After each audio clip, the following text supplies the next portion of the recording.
Magandang araw mga ka-vibes! Kung bago ka dito sa channel ko, welcome! At kung isa ka sa mga lagi nang nanonood, salamat sa patuloy na suporta! Sa vlog na ito, makikita niyo akong nagpiprint ng cards para sa mga estudyante ko. Simple lang yung eksena pero gusto kong i-share kung bakit mahalaga sa pag-vlog, lalo na kung gusto mong patuloy na umangat sa Facebook.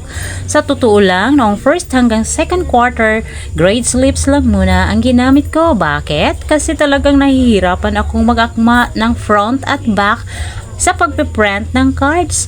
Minado ako na may mga pagkakataong nasayang ang mga vellum paper ko. Nakaka-stress. Oo, pero parte talaga yan ng proseso.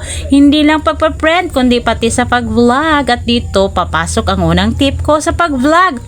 Una, ipakita mo ang totoong proseso kasama ang struggles.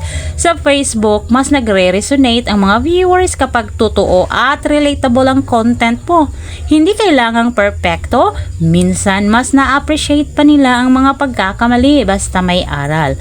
Dahil naubusan ako ng vellum paper, humingi ako ng karagdagan sa opisina, mabuti na lang at binigyan ako ng AO namin. Salamat talaga sa kabutihan ng malasakit. Ito ang gusto kong ipakita sa vlog na ito na sa likod ng simpleng gawain may kwento ng pagtutulungan at pasasalamat. Kaya ikalawang tip sa pag-angat sa Facebook, magkwento ka. Huwag lang puro ginagawa, sabihin mo kung bakit mo ginagawa.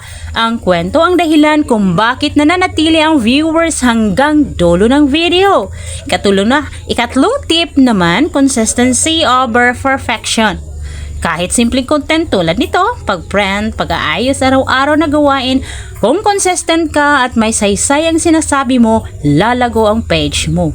Hindi mo kailangan ng mahaling kamera, sapat na ang malinaw na mensahe. At ikaapat na tip, iugnay mo ang content mo sa halaga o aral. Sa vlog na ito, ang aral ay simple lang. Hindi lahat ay magiging maayos sa una, pero kapag humingi ka ng tulong, nagtiyaga ka at natuto ka sa proseso, may magandang resulta pa rin.